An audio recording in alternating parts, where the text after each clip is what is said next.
it's very difficult to have these discussions within the academy, within spaces, because of the very hierarchies within knowledge production, not only within amongst our colleagues who are gatekeepers for publications, for peer review in that way, but also tenure or even more permanent posts beyond tenure.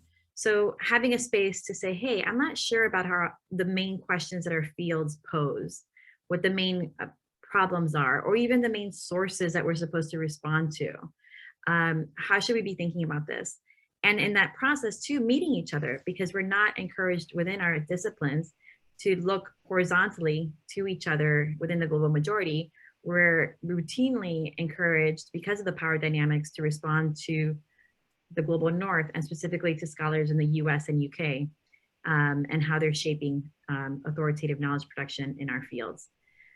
So we met in the beginning of that, and Grieve famously in this process sent me an email and said, hey, Maribel, I noticed you're bored, and if you're really wanting to really shift things up, you're really not doing it, because there's a lot of people from elite institutions and specifically from the global north. And I said, absolutely, you're absolutely right, Grieve. And this is where we've started, but not where we're ending. And as we'll talk about in White Philanthropy too, just the central role of understanding our own Rolodex and the limitations of that, acknowledging it, and also trying to move beyond that if we do want to have a more equitable world. So we hope that you'll see, Grieve, in the coming year, that our board is transforming and shifting in directions that are more in line with our mission. So I give a few words too about the purpose of the book. Just to introduce it before you go in to give me the hard questions. So this book actually started many years ago, a decade ago more, when I was just like an undergraduate trying to make sense of my identity as a woman. And back then, understanding myself as a minority, not global majority yet, but understanding myself as a Latina woman. And within that world, separating the two identities, because I didn't yet think about intersectionality. And so it was, okay, how do I understand myself as a woman? How do I understand myself as a Latina in the US? And getting really into the race-sex analogy. So it was actually through Simone de Beauvoir, The Second Sex, that I got to An American Dilemma. Over time, I got really fascinated by how much this book meant to a lot of white liberals. And at the same time, feeling uncomfortable with the definition of equality that it proposed in it. So it became all-consuming and understanding it. And in grad school, then I got into further research of its intellectual roots. And as I realized that foundations were involved, its own institutional roots, and trying to understand these groups of individuals who sat in a capitalist society, but who apparently wanted to solve societal problems, but not to the point of a communist revolution. So in this moment, I was also wondering, this is a difficult book to write, because if it's a book that's really enamored by white liberals who still have a dominant place in knowledge production in the academy. So the central question that came up for me was, for whom am I writing this book? For whom am I researching the intellectual roots and institutional roots of An American Dilemma? Because we know that, as far as how we say it, generally we research for the public. But in practice, there are definite groups of people we write for, whether it's for the immediate reviewers or a tenure track committee, or before that, your dissertation committee. And like I mentioned too, when we were talking before, one advisor asked me if I wanted to do, Cuban history, considering that I was Cuban. And in that moment, I thought, wait a minute, for whom would I be writing Cuban history? Would I be writing Cuban history for fellow Cubans in the diaspora in the US? For Cubans in Cuba? Or for Cuban scholars who lead the field, perhaps in the Northeast? So, and they're not the same audience. So that really came down to the central question. And at the end of the day, through self-analysis and through pushing by one particular reviewer at the very end, I just let it go. I let go expectations to please white liberal readers. and maintain, and this is loaded, but my integrity as a researcher because the data was there in the archives, and wrote the book for the same people that I intended from the very beginning. BIPOC kids like me, global majority kids like me, and others who just wanted to understand where this definition of equality that just wasn't fulfilling came from. That did not make the publication process easier. So that's a little background to the book, but I welcome your questions. Yeah, I mean, thanks for that background, Maribel, because I think I'll delve into some of those things in our conversation, because there's a lot in there that that I can identify with as well. I mean, that question is, for whom are we writing? It is one that I have struggled with myself over my very short career, and I continue to struggle with it. But I think over the last year or 12, I found some peace, and we can talk a little bit about that, like who's my audience when I write. Sorry about sending you that email about your board just when you're beginning to run, and then I send you this terrible timing. My fault. I should learn to choose the moment. Please don't. That's how change happens, and it was a really important email. Yes, I know. Thank you. And so, Maribel, I want to ask you, I think at the outset, to just tell us a little bit about what the book's main argument is. And before you tell us that, I want to read out the title of the book in full, because we all keep calling it White Philanthropy, but I think it's nice to read. I love the title, so I'm going to read the title. White Philanthropy, Carnegie Corporation's An American Dilemma and the Making of a White World Order by Maribel Morey. So I just want you to tell us what the book's main argument is. What is the argument you're making in the book? Right. So it's a global history in many ways, an international history, but we have to frame it and root it somewhere. And so I root it in the making of an American dilemma. And I say this book that for many Americans represents, still shapes how they talk about racial equality, actually has a deep history rooted in white supremacy. And the way that you can see that is by following its institutional history through its funders, and also so those funders were trying to replicate projects that they had financed in British Africa, and then understanding that funder-grantee relationship in the making of an American dilemma, where Myrdal very much complements those intentions of the funders. So at the end, I ask my readers, let's reconsider the continued use of this study as a framework for discussions of racial equality in the US, and find inspiration instead in the critics of this book and more broadly of the making of this white world order. So, I mean, I really like, I mean, there's many layers to this book. As I've been reading it, there's many ways in which the book speaks to me and my own experience as a global majority scholar, and I'll ask you at some point to define that, right? What that means, but it really speaks to me at different levels. But in the interest of our audience that might not be very aware of an American dilemma, right? I want you to tell us a little bit about this book. Before we'll then have a discussion about the history of how it came into being and what it represented. But tell us a little bit about an American dilemma. Tell us a little bit about the author of An American Dilemma, Ghana Myrdal, and then just to educate the audience, and then we'll have a conversation thereafter about what this book did, right? And basically its sort of intellectual lineages, the kind of studies that preceded it, what it did at that moment, what it cemented. But tell us a little bit about An American Dilemma. Okay, so the cover of the book is an echo to the first edition of An American Dilemma. So first I'll describe the book as it's remembered. So generally, An American Dilemma was published in 1944. It was produced by a team of researchers led by Gunnar Myrdal. We can talk further about the research structure. So this modeled the research structure of an African survey, more so than the prior study that I write about in South Africa that Carnegie Corporation funded. But the structure being that there's almost like an invisible group of people who help this main director, and the director is responsible for the project itself and the analysis. In this 2-volume study, there's endless amounts of data on forms of anti-Black discrimination.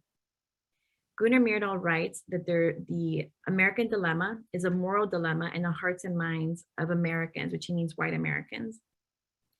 And it's a dilemma because that anti-Black discrimination counters their national egalitarian ideals, and they feel tension with this. And he gives them lists of forms of anti-Black discrimination. And if they only approach and address these forms of discrimination, then they will prove their moral superiority, both nationally and on the global stage. This book was cited in the US Supreme Court's Brown v. Board of Education decision in 1954, when the court famously found laws requiring or allowing racial segregation in public schools. They found that to be unconstitutional. And generally, it's just shaped the way many Americans talk about racial equality. So even as I mentioned, the writing historian Tom Segru analyzing President Barack Obama said it's still the continued language of saying we are better than this, and we Americans can be more inclusive. I mean, white Americans can be more inclusive of Black Americans. Something that else continues is a very definition of equality within it, which is assimilation. So even when you think of that image of Brown v. Board of Education, it's a Black child going into a white school. So the form of equality is assimilation into white spaces. What is less said, but is understood within this definition of equality, is the expectation of the complete erasure of Blackness. So in this rereading, when you actually penetrate an American Dilemma, it's there. And it's actually there when a lot of people talk about equality, just not explicitly. So there's some quotes from an American Dilemma, such as Myrdal saying that he and his researchers were giving, quote, primary attention to what goes on in the minds of white Americans, because it was a white majority group that naturally determines the Black person's place. And so in that list of forms of anti-Black discrimination for white Americans to address, he lists them in rank order of the types of discriminations that white Americans would be most, would find most difficult to part with.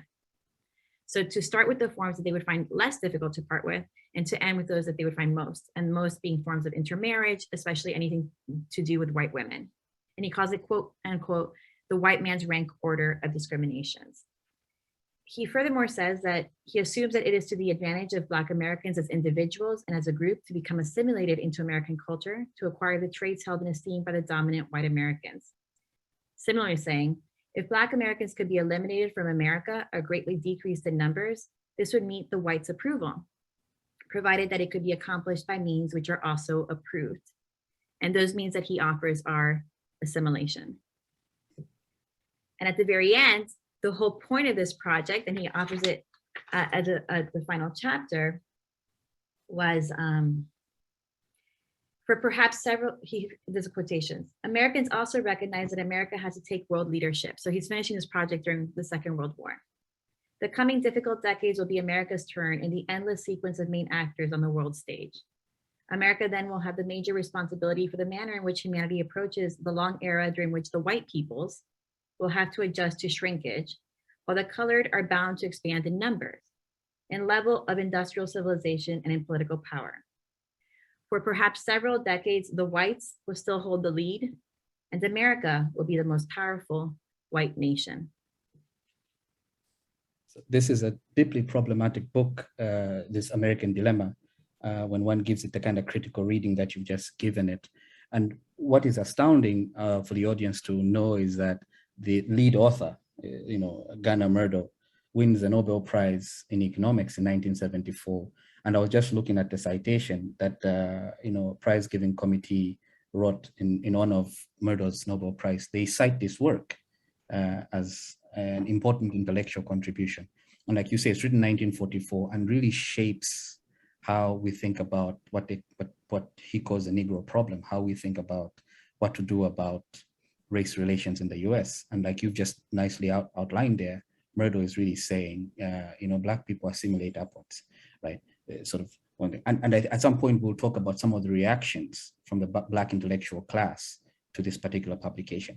But before I go there, and I want to say to the audience, I will shut up at some point and I will allow the audience to ask questions shortly. But before we go to the sort of Black intellectual reaction to this work, I want you to tell us a little bit about how this book came into being.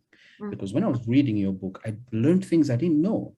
I learned, first of all, there is a story of the Carnegie Corporation itself that's set up by Andrew Carnegie. And then there is a story about the Carnegie Corporation pretty much experimenting with this, this way of writing these reports. I mean, there's a report that precedes it in Africa. There's a report that precedes it in South Africa. So I just want you to sort of give us the history of how this project came into being and the moment in which this project came into being, right? Because one might say, for example, the Carnegie Corporation is really worried, concerned about race relations in the US, and they commission a scholar to sort of fix this problem. But I want you to tell us a little bit about the history of the work. Okay, so traditionally, the way scholars have written about the making of an American dilemma is to situate it with Newton Baker, a board member at Carnegie Corporation, who had served as Secretary of War during the First World War.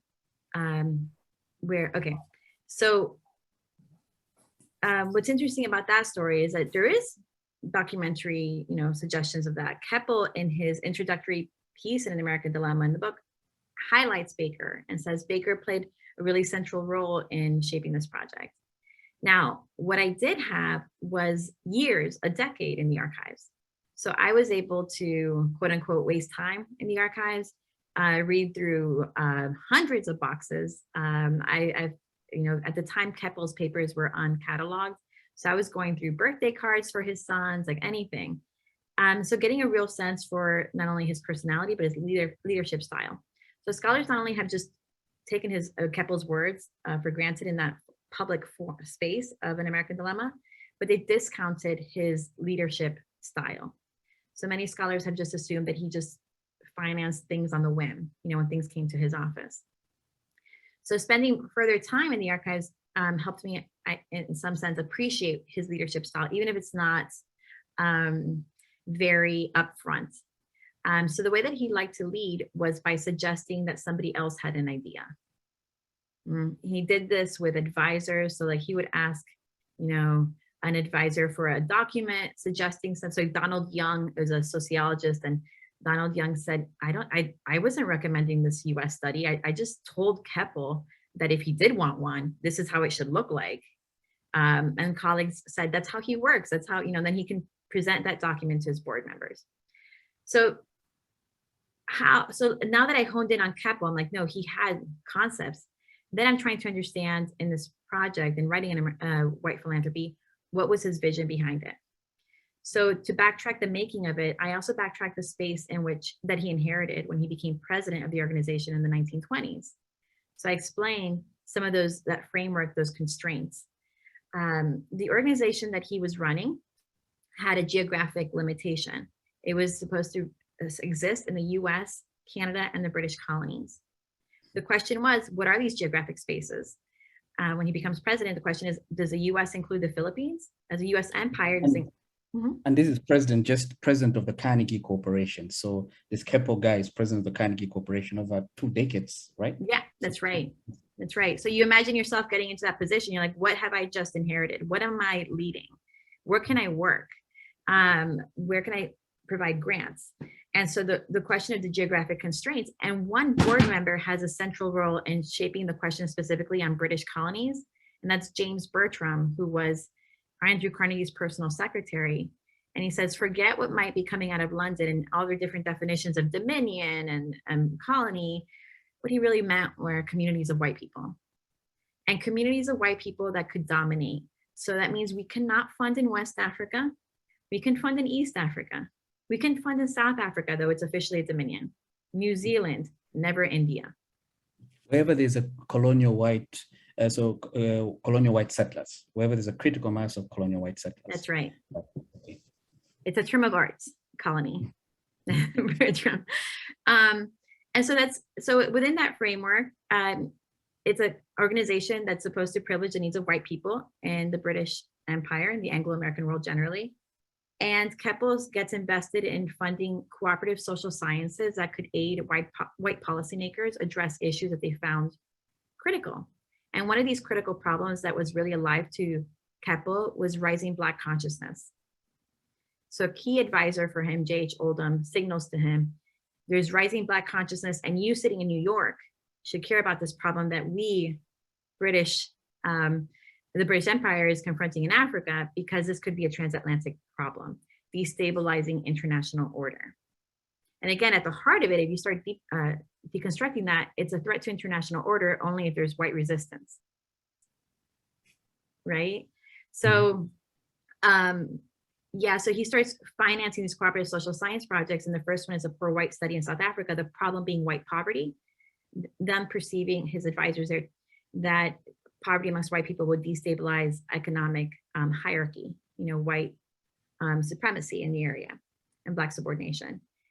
That study had a horizontal structure where you had each contributor, a scholar, write a volume. The next cooperative study was financed through Chatham House. And that one has, as I suggested before, a main director with policy experience overseeing the entire project. That was Malcolm Haley, and responsible for the final project. While this project is being completed at Chatham House, Newton Baker at Carnegie Corporation, stands up at a board meeting and says, I don't know what you fellow board members think you're doing in addressing the quote unquote Black problem, the very presence of Black people in the US, by continuing to fund Black schools in the South, the Tuskegee educational model that Andrew Carnegie established. If you really think you're trying to do something, we can either continue what Andrew Carnegie wanted, or we can actually do something about the problem. And the problem being, he said, look, I live in Cleveland, and I know when I visit New York, there's quote unquote, all these new social problems that these white individuals associated with Black people, criminality, health, blah, blah, blah. If we want to do something about it, we need a new approach. And he had thought more like spot studies, city level studies. This was an opportunity for Keppel he already a year before wanted to do something different in this category that the organization had of, like category funding for Black people.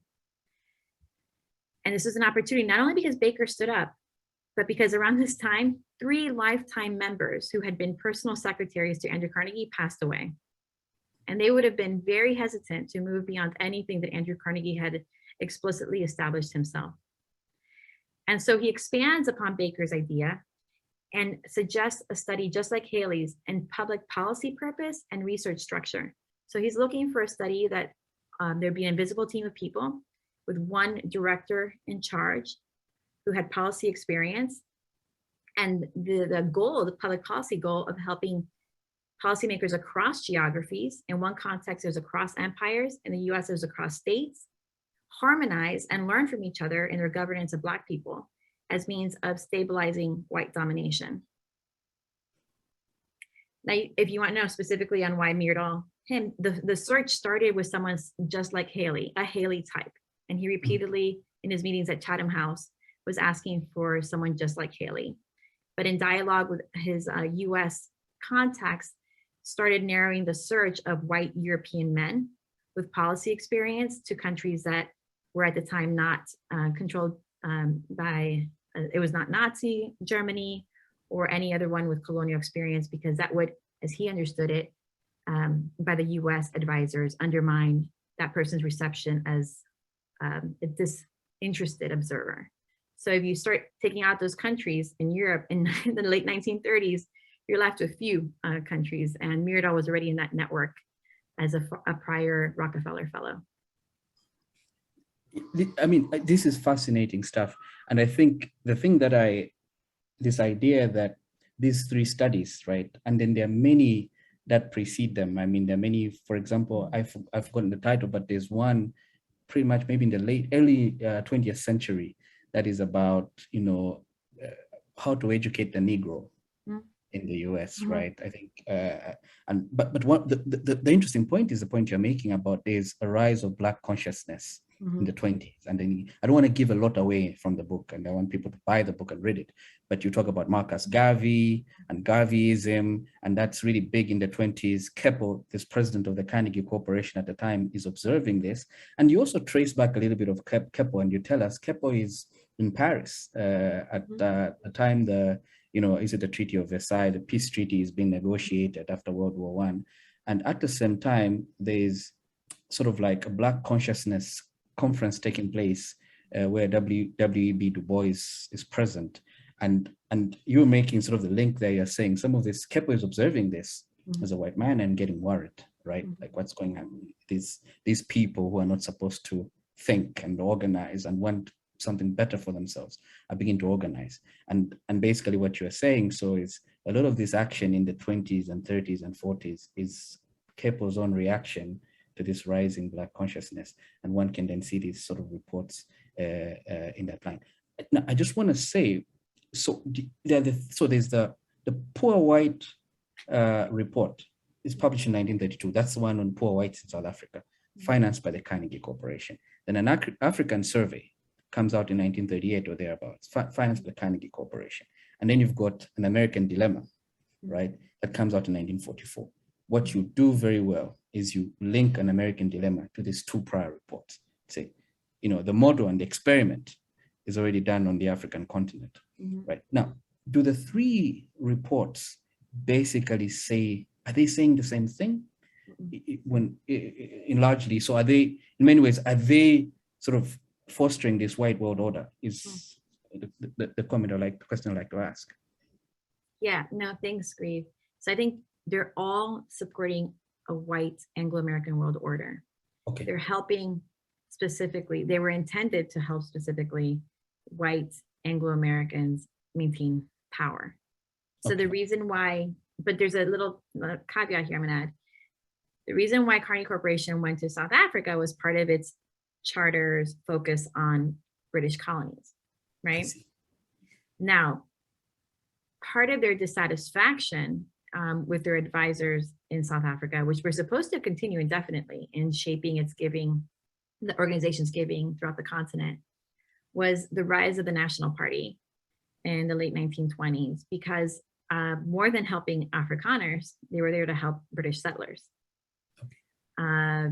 So they were very comfortable in a South African setting where you had British settlers and Afrikaners coming together under a shared white identity. So once that Afrikaner identity becomes much more prominent, they're less comfortable, specifically James Bertram, less so Keppel. So my job too, as a historian in the archives, is to understand these different individual, the funders, and their different anxieties amongst each other and their relationship to the grantees and how that shifts and changes over time. And Bertram specifically finds it absolutely off-putting how the National Party's rise is allowing more in-your-face, how do you say it, demonization of Black people. So the more comfortable form of white Anglo-American leadership for Bertram, and more generally this network, is one that assumes white Anglo-American leadership and helps solidify it, and also internalizes, or at least expresses, even if not totally sincere, but expresses sympathy or empathy for Black people. So in that spirit, the organization shifts its nucleus of advisors and says, you know what, we're gonna move on from South Africa in the 19th. Let's look to Chatham House, or not. They asked J.H. Oldham, who's this go-to white advisor, to help them bring together a group of people at the heart of the empire. And so that is the beginning of that shift of advisors from South Africa to London. And yet, even in London, the central question the advisors have and the central worry remains on Africa. And this is when now the African survey is written, right? This is now right. So within Chatham House, when the Carnegie Corporation starts discussing with advisors, what are your biggest worries? And they mention Africa. And instead of being poverty in one region of the world amongst white people in the British Empire, their anxiety is that there's so many different types of imperial powers in Africa, and they have different policies on Africans, and this lack of harmony could really destabilize white control on the continent. So a way to approach this would be to have a trans-imperial study of different policies across empires that would help guide policymakers, educate policymakers on their governance. Now, during the process of writing this book, Second World War, and Germany wants to take back some of its colonies. And so an added layer, much like an American Dilemma that later on, Malcolm Haley includes a moralistic language in an African survey and says it's no longer enough to govern, to just dominate. You have to show your value added. You have to show your value added to the African people and to the continent. So the book is associated very much with this shifting language towards development. I see. In a similar way that an American Dilemma has this moral language, and it's a shifting language of saying to be more morally upright for white people to be more morally upright with Black people, but never to challenge white domination, much like an African survey is not supposed to, it does not challenge white domination on the continent. I mean, to be honest, reading your book, I find myself thinking that it's written about the present moment, right? You know, and we can have a discussion about what philanthropy looks like today, if at all it has changed. I think maybe some folks might want to sort of ask you that question, like something to think about. I might ask you that to say, when I read, for example, exactly what you're saying, is philanthropy at that time is funding studies that are maintaining a white Anglo-American white world order, but does it in very interesting slippery ways, in the ways that you've just assimilate upwards, implying moral superiority of white people, of whiteness, and this kinds of like very interesting techniques in which and one cannot not help it but think about the present moment. You know, I'm a researcher, I work on development. I sometimes want to get funding for my work, and and there are certain questions that you can and cannot ask. Often the stuff that is being funded is one that seems to me doesn't want to destabilize status quo. But so these are fascinating things, and I'll ask you a question. Now, I want us to go back to an American dilemma, right? There are two questions I want to ask about an American dilemma. At the time, this is 1944. I mean, there's a critical mass of Black, intellectuals in the US, right, who could, direct this survey, right? Yeah. So why aren't they picked? Why do they pick this white man from Sweden? I want you to tell us a little bit about that. And number two, I also want you, second to that, tell us about the reactions to the book by the Black intellectual class in the US. Right. Okay. So famously, W.B. Du Bois is in this network.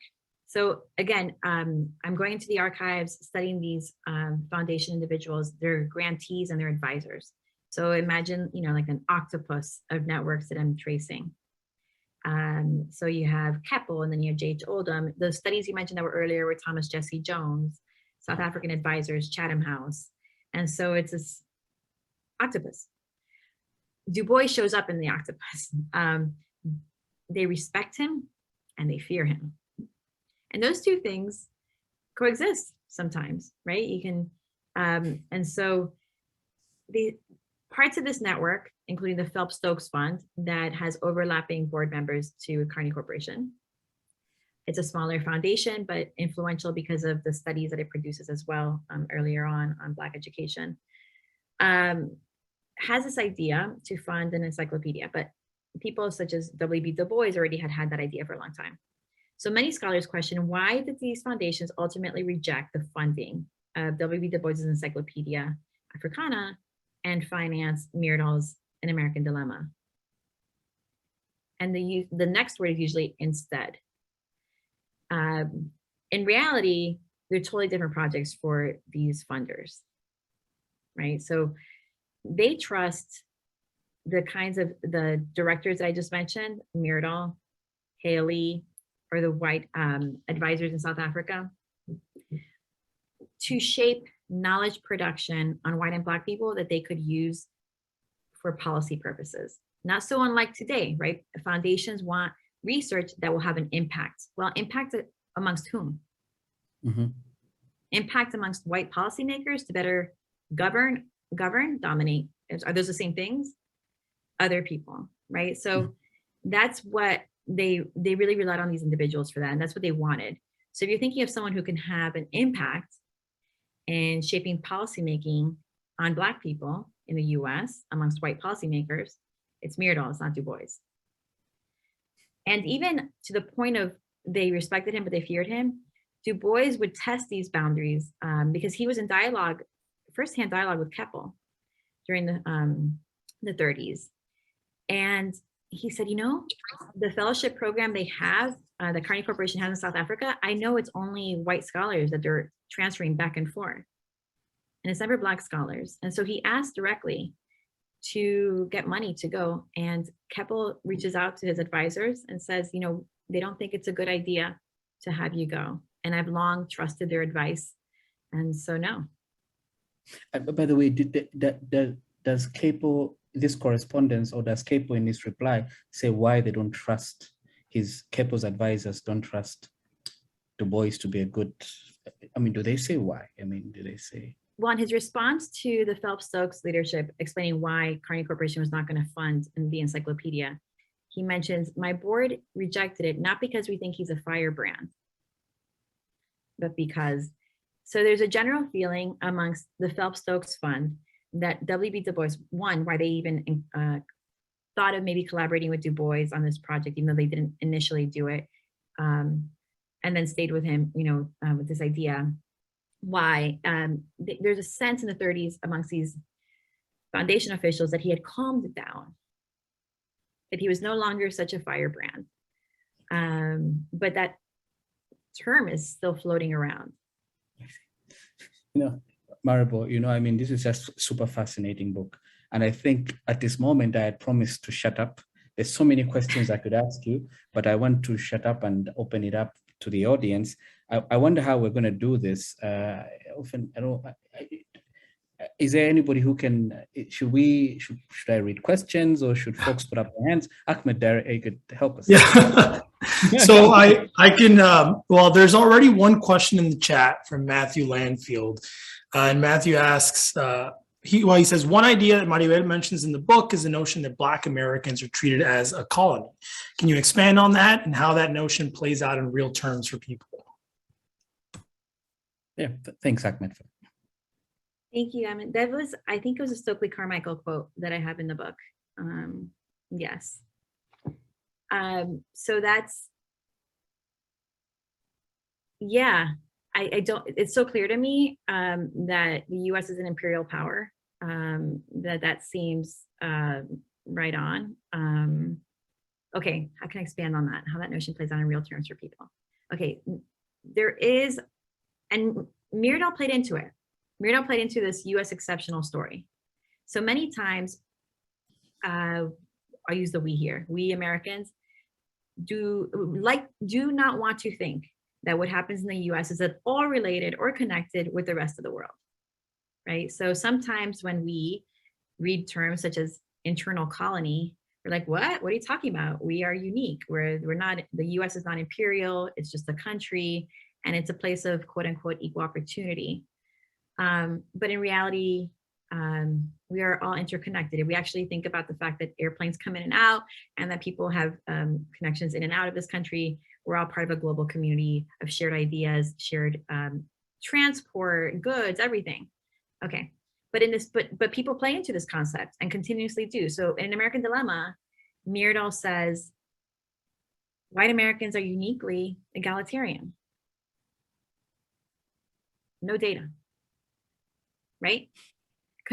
In the face of absolute data that white Americans have discriminated, haunted, terrorized, murdered, committed genocide on numerous members of the global majority, including Black people, and yet uniquely egalitarian. What was at stake there? So part of what was at stake was that he was writing a book in order to prop up the image of white Americans, especially what he thought was important to do during the Second World War.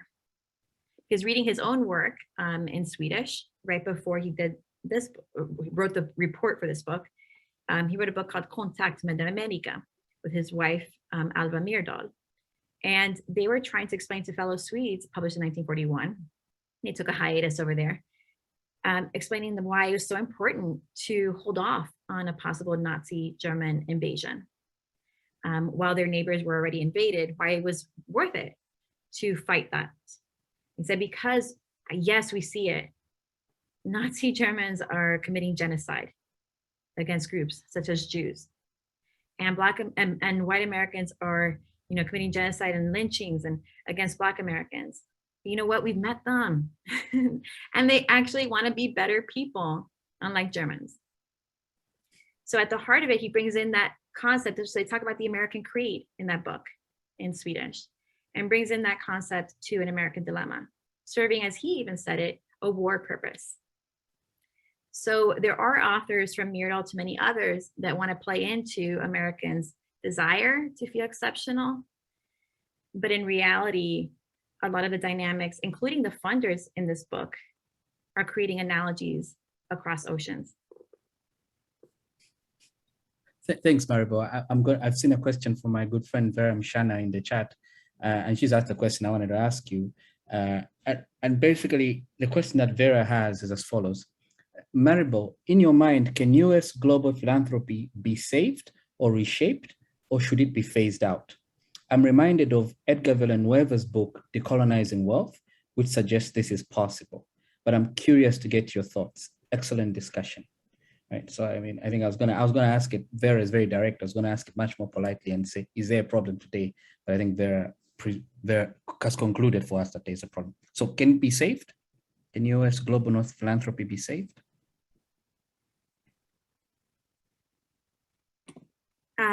So one is that I'm increasingly distinguishing philanthropy from foundations, right? So just for the sake of it, the love of mankind is central to our coexistence. So I think we all need philanthropy in our lives, and being kind to other people without expecting something in return. And there's plenty of people doing it across the world without much money, no money, and just their job decisions and their life decisions. So I think one step is to resuscitating that, to disentangling elite wealth accumulation with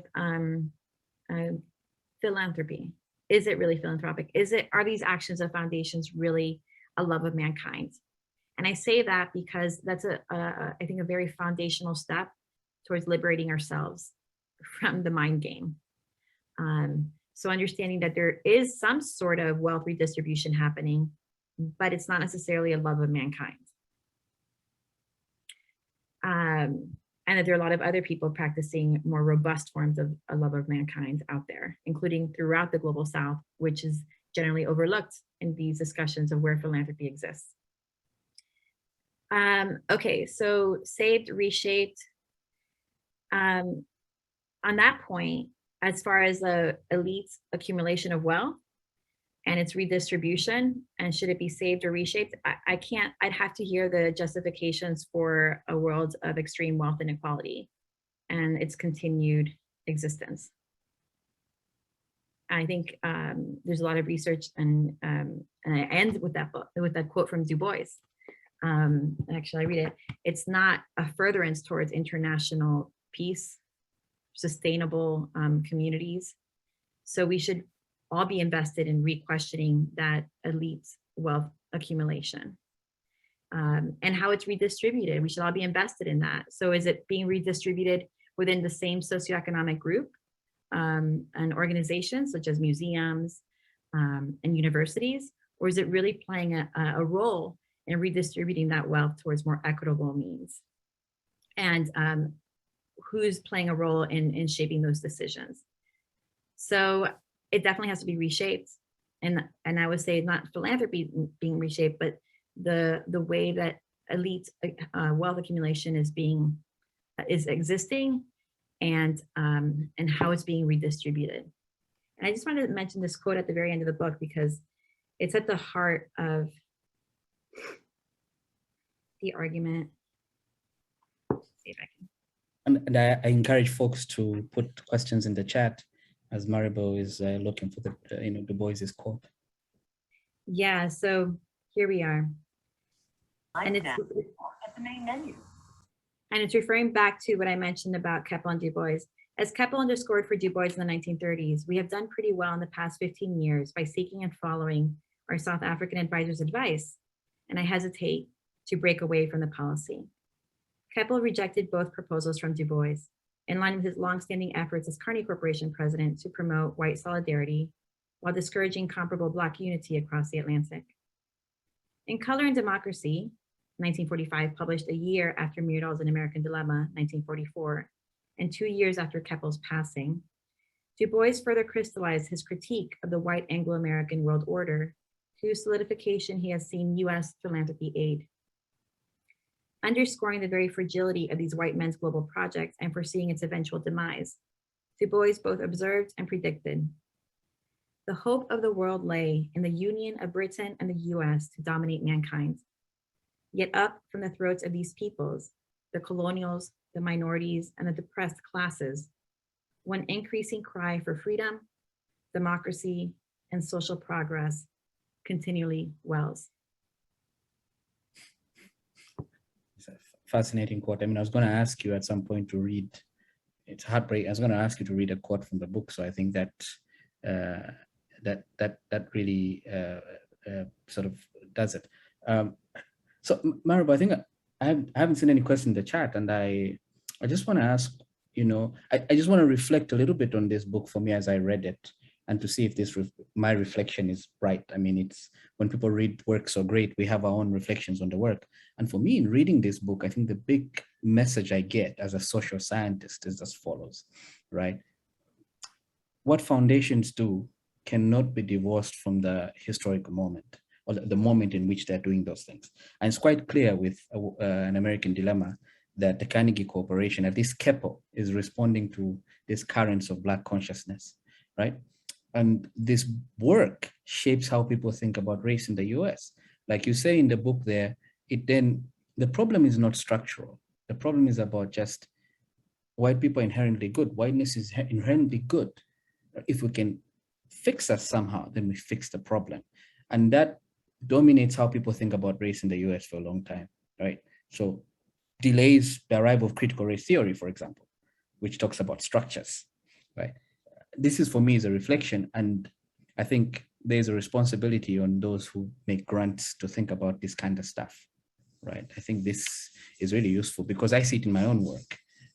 How is that as a reflection? Am I about right? Or am I seeing things in this great work that are not there? This is what I see from the book, you know. Yeah, no, I think that's right. And you see it in the pushback, even amongst white liberals, right? On the teaching of whatever this concept is of critical race theory, right? If you look back, this book, White Philanthropy, is a study on the structure, like where ideas came from, right? It's like, where did this idea of equality in the US come from? And understanding the funders behind it, the intellectual ideas behind it. So one, understanding the funders, what they were thinking, understanding Myrdal as an individual person. And then once they're together, understanding that funder-grantee relationship, right? Equally so, critical race theory, like why is it so demonized right now? If these individuals wanted to look into the genesis of those ideas, someone like Derek Bell, Kimberly Crenshaw, Tricia Williams, and many others, they're coming from a place of trying to really create a more free, liberatory, equal US. So I absolutely, yes, and to your question, I just always wanted to say that. So that was a tangent, but directly to your point about the book really promoting whiteness. Yeah, and I think it's not discussed as often because it's so assumed by many of the readers who feel enamored by the project and who are still very powerful. It's assumed that whiteness is good. It's assumed that equality would require me as a Latina to shed my Latinidad, my Cubanidad, as if it's, irrelevant, worthless, compared to whiteness, white Anglo-Americanness. And the same for Blackness. It's assumed. So I agree. They're unquestioned, but that's what makes it so deep and structural, and things that Derek Bell himself has analyzed in his work. And most threatening, right? Most threatening because it's so deeply believed. I know we can go on forever, Maribel, and we're at the end, but I want to squeeze in one very quick comment that came in from Habiba Nabatu. And they say, wow, do you have any advice for those of us who work in foundations now, especially as people of color, right? So Maribel, you're an expert on foundations. So what can you say? Any advice very quickly for Habiba? I think one advice is that we should all have empathy for each other as global majority members working within and outside of institutions. So at the Miami Institute, we're creating the space outside of and in dialogue with the Academy. We all play different roles, but we're all hopefully chipping away at white domination in these spaces. So my advice is to know the structure within the organization, to know that there is a framework that we inherit when we're part of organizations with longer histories. And even when they're not longer histories, we were born into societies that privilege whiteness, men, affluence. So understanding that we're all coming from that place and a space of forgiveness, but every day, and it's just advice that I give myself, every day, every decision I make, from the micro to the micro of how I treat somebody, to the macro of how I, my research and what decisions I make ultimately as a scholar, is to push ourselves to live up to, to keep the global majority as your group that you're most accountable to. So ask, who's your main audience for whom you're accountable to at the end of the day, from your micro decisions to your macro, and try as much as possible to maintain that as the public, right? Assuming that organization is supposed to be the public, serving the public, I mean. Okay, it's 8 p.m. I don't want us to 8 p.m. in Osaka, which is 1 p.m. I suppose, in Miami. And Bernadine has asked a question in the chat. I'll invite Bernadine to write an email to Maribel because it's an important question that's coming about publishing and how to publish sort of controversial work. But please reach out to Maribel. She's asked a question. I think you could Google Maribel Morey, the Miami Institute will show up and you can write an email. So we've come to the end of this dialogue. Thank you so much, Maribel, for such a rich dialogue. Thank you for this work. It will shape how we think about many things for time to come. I'm an economist trained in the quantitative sense, and I enjoyed this work. Ahmed, I suspect I hand it back to you. So thank you. Yeah, thank you so much. This has been an incredible conversation, and I'm so glad that we all got to share it with you. And there's a ton of insights that I think we can all take away from this. We really want to thank Dr. Morey, Dr. Chelwa for this event. Want to remind folks that a fantastic way to support scholars is to purchase their books from local independent booksellers, such as our co-sponsor, Paradis in North Miami, or to check them out from the library. And we really hope that you'll consider supporting Dr. Morey in what has been a 10+ year process, as we just learned, of researching and writing this book. And with that said, we do have a little bit of time. We hope that some folks from the audience can stick around for a short reading from the book today. So with that, I'll hand it to you. That's just right. I forgot about that. I got caught up in the moment. No, it's okay. And I understand that people have to go. I'm very grateful for the time everyone has spent in this moment. And Grieve, thank you so much for the continued engagement. And we'll be in dialogue forever. I look forward to it. I know. Okay. So it's from chapter 10. Complementing the rising Black Power movement and anti-colonialism throughout Africa, a Black consciousness movement in South Africa was directly challenging white rule in yet another region of the world where Carnegie Corporation had attempted to preserve white rule as key element for international order along the color line. Led by South African Steve Biko, who years later in 1977 was stripped, quote, naked in the back of a police van and died between Port Elizabeth and Pretoria from police-inflicted head injuries. The BCM of the 1960s and 70s was seen as a way of preparing people for equal participation in a transformed society that reflected the outlook of the Black majority. Psychological liberation was sought through a return to African values of communalism, shared decision-making, and more personal communication styles, in contrast to the individualism of white consumer society. Underscoring the importance of the BCM in South Africa, even after Biko's death, and through years of government suppression, intimidation, and violence, sociologist Kogila Moodley writes that, quote, Black consciousness laid the ground for the self-confident challenge of the apartheid state, whether through refusals of co-optation or astute negotiations. credited with moving the pendulum decisively toward more expansive Black freedom from white rule. These movements of Black resistance across the Pan-African diaspora in the 1960s and 70s, from Black power in the US and Black consciousness in South Africa to anti-colonialism throughout Africa, predictably met with the resistance of white people. In 1963, Nkrumah already described this white opposition as neo-colonialism. In 1967, Martin Luther King called it white backlash. On both sides of the Atlantic, white oppressors would prove obstinate in retaining white rule and Black subjection in the face of Black people's resistance.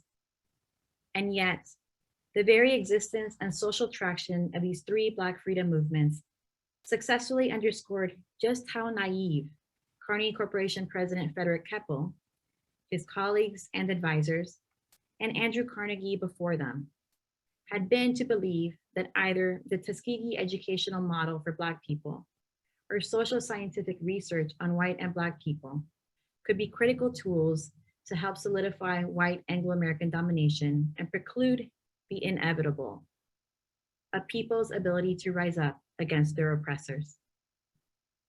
While these Black freedom movements did not fully displace white Anglo-American rule across oceans, indeed, as Martin Luther King and Kwame Nkrumah observed, these decades would be marked by white backlash in the US and neocolonialism in Africa.